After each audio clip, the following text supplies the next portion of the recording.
Hello friends, Gomathi சமையல். இப்போ இது கம்பு மாவு தோசைக்கு நான் ஊற போட்டிருக்கிறேன். ஒரு உலக்கு ரேஷன் அரிசி பச்சரிசி வந்து அரை உலக்கு, அப்புறம் உளுந்து இது 50க்கு கொஞ்சம் அரை உலக்கு, 50 உலக்கில் அரை உலக்கு போதும். அப்புறம் 2 வெந்தயம், 2 கொஞ்சம் வெந்தயம், அப்புறம் அரை டீஸ்பூன் மிளகு. மிளகு வந்து ஒரு வாசனைக்காக நான் போட்டிருக்கிறேன். இப்போ இது நம்ம உரலை போட போகிறோம்.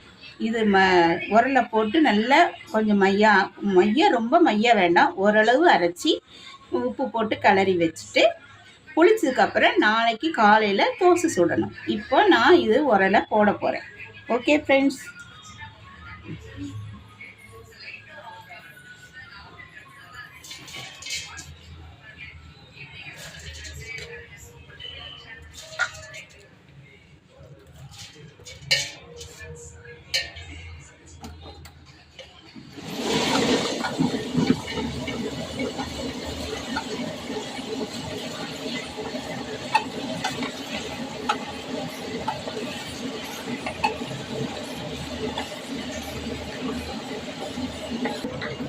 ஃப்ரெண்ட்ஸ், இப்போ உரலை போட்டாச்சு.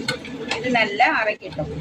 அரைச்சதுக்கப்புறம் இந்த மாவை வலிக்கலாம். ஓகே ஃப்ரெண்ட்ஸ், மாவு போட்டேன் இல்லையா, மாவு இப்போ அரைஞ்சிச்சு. இது வலிச்சிடலாமா?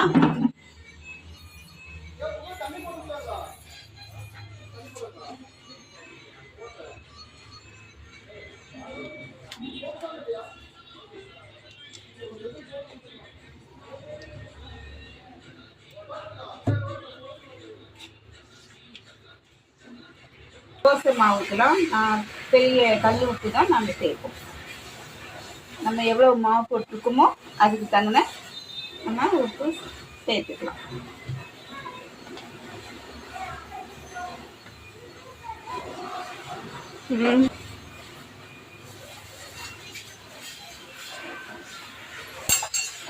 இது இப்போ நல்லா கலரி விட்டுக்கலாம். வெயில் காலமா கொஞ்சம் புளிச்ச உடனே சாயங்காலம் போல் நான் ஃப்ரிட்ஜில் எடுத்து வச்சுருவேன். அப்புறம் மறுநாள் காலையில் நம்ம தோசை விட்டுக்கலாம். இப்போ இது புளிக்கட்டும். சாயங்காலம் எடுத்து ஃப்ரிட்ஜில் வச்சுட்டு காலையில் நம்ம தோசை சுடலாம். ஓகே ஃப்ரெண்ட்ஸ், இப்போ தோசைக்கல் காஞ்சிடுச்சு. இப்போ நம்ம இது தோசை விடலாம். முருகலாக விடுனாலும் விட்டுக்கலாம், இல்லை கொஞ்சம் கனமாக விட்டு சாப்பிட்டுக்கலாம். அது அவங்க விருப்பம். இது முருகலை சுட்டாலும் நல்லாயிருக்கும், சாப்பிட்டா கொஞ்சம் கனமாக சுட்டாலும் நல்லாயிருக்கும்.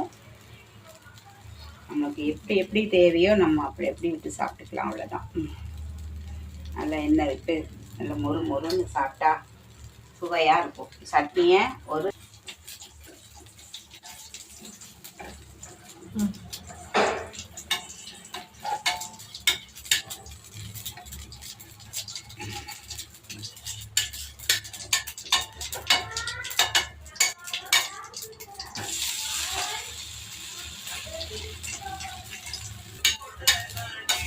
ரெடி ஆயிடுச்சு. இதில் கொஞ்சம் எண்ணெய் ஊற்றிக்கலாம்.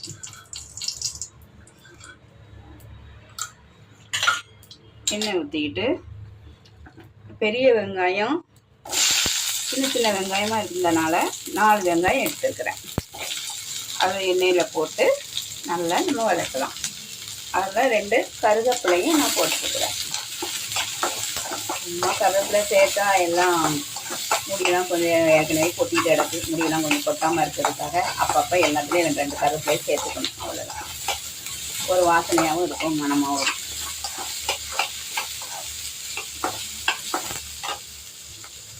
காரத்துக்கு 2 வரமிளகாய். நாங்கள் ரொம்ப காரம் சாப்பிட மாட்டோம், அதனால் 2 வரமிளகாய். அவ்வளோதான்.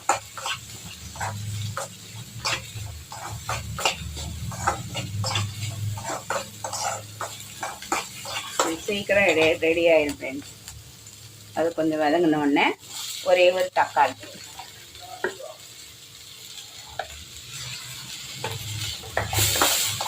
தக்காளியை நம்ம போட்டு நல்லா வதக்கிக்கலாம்.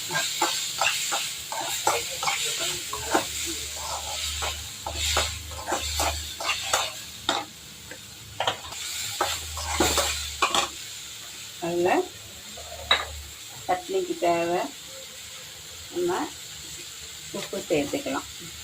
உப்பு சேர்த்துட்டோம்னா அப்படி நம்ம தாளித்து மட்டும் போட்டால் போதும். அவ்வளோதான். சால்ட்டு சேர்த்து தேவைக்கேற்ப.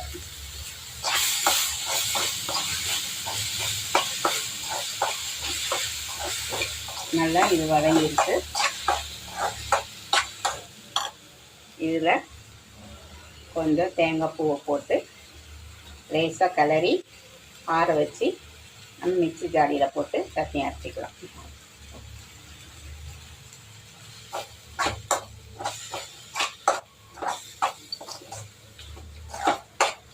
இந்த சட்னி எங்கள் பேத்திக்கு ரொம்ப பிடிக்கும்.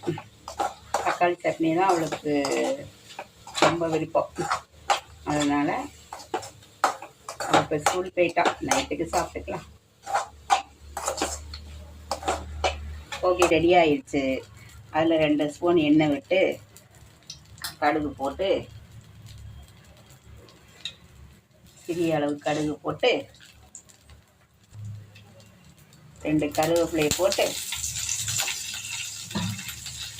தாளிச்சு பண்ணிடலாம்.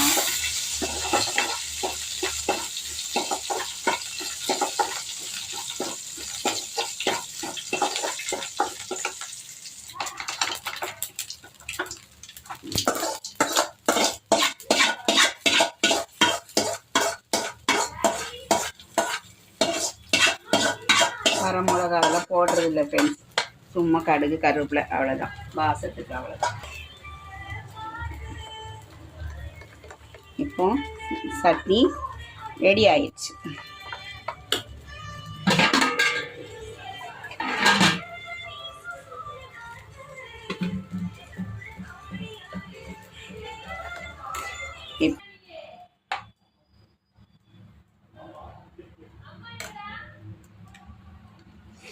எப்படி இருக்குன்னு பார்க்கலாமா?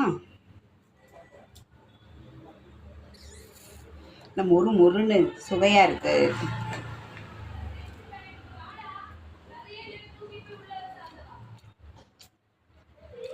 A1 super. நீங்களும் இது செஞ்சு பாருங்கள். இடையில கம்பு கேப்பை இதெல்லாம் அரைச்சி நம்ம வீட்டிலே அரைச்சி சுட்டு சாப்பிடுங்க. உடம்புக்கு ஆரோக்கியம்.